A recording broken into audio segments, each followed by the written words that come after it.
U.S. drops 125 bombs on 85 targets linked to Iran's Revolutionary Guard in devastating airstrikes on Iraq and Syria. Biden warns retaliation for drone attack that killed 3 soldiers will continue after long-range bombers and drones hit Middle East.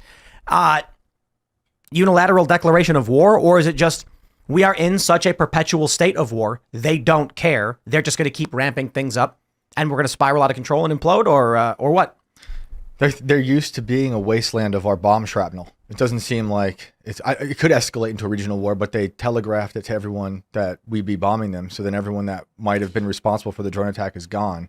And we're taking out what could be the places where the drones were. But we'll see. I don't know. It's just interesting to me because I was on the phone today with a friend who's in Special Forces for the Navy, and he was talking about whatever's going on in his life, and then he was saying, oh yeah, I'm supposed to deploy this fall. And I was like, oh, where do you think you're going? He's like, oh, we're getting back in the Middle East. But he says it the whole thing. He didn't say something specific, right, which makes me think that like everyone is preparing for intense escalation. Wasn't there something about the Roman Empire bringing in foreigners to fight in wars?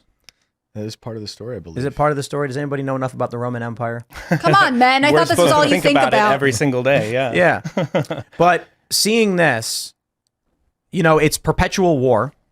The fact that Congress does not approve of these things anymore.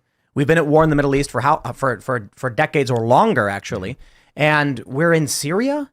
Iraq and Syria. I mean, Iraq, I know. Right.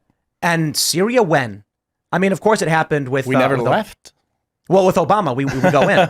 But my question was when the Iraq war started, there's protests everywhere. When Barack Obama decides to invade Syria, ain't nobody says anything.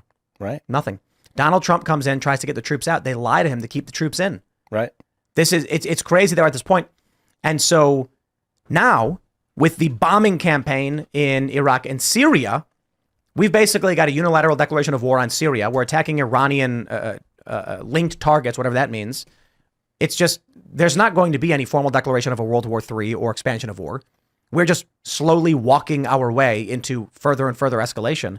On top of that, everyone has been sharing this video from December 4th of C-SPAN of Senator Dick Durbin saying we should make illegal immigrants soldiers. We should bring them in. I mean, this is C-SPAN right here. Dick Durbin wants to make it possible for illegal immigrants to join the U.S. And I've been getting a bunch of people messaging me being like, that's exactly how the Roman Empire collapsed. Yeah, I mean, I remember we did IRL the day he did this, and Kingsley Cortez was here, and we had the same reaction, which was that you can't have a bunch of people who don't have a tie to this country come in and fight for you, because ultimately their loyalty is to the federal government. It's not to the culture or the people or the states, and that is dangerous for the population that potentially could resist the federal government. It's such a ridiculous suggestion, but it's obviously been on the minds of senators in this country for a long time. Again, to me, that speaks that they are not ultimately loyal to the people that they serve.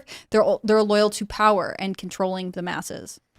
Yeah, it's kind of like the new form of DACA, right? This is the way we get more migrants into our country. We let them serve in our military, and then we give them citizenship, say, well done. Now you can go to college on the GI Bill, and then you'll be sufficiently roped in, and hopefully you support Democrats. So do we see this administration going around and rounding up the illegals and giving them guns and sending them away? And if they refuse, that administration deports them? Like, how does it look? I just don't think they get organized fast enough, right? Like, the reality is that he's going into somewhat of a lame duck period. I mean, we've got to November. We expect a wave of executive actions or orders at the end of the year, but like, I just don't know. The thing is, like, one of the reasons that we don't know the true number of how many illegal aliens are here is because they are unregistered. So how would the government, round up enough of them? They'd have to put out a call. And most immigrant groups, like all of the NGOs or nonprofits that support illegal aliens in this country, they always say, like, if police come to your door, don't answer and, resist that. So actually there's now a problem, like, you can't get them to come out.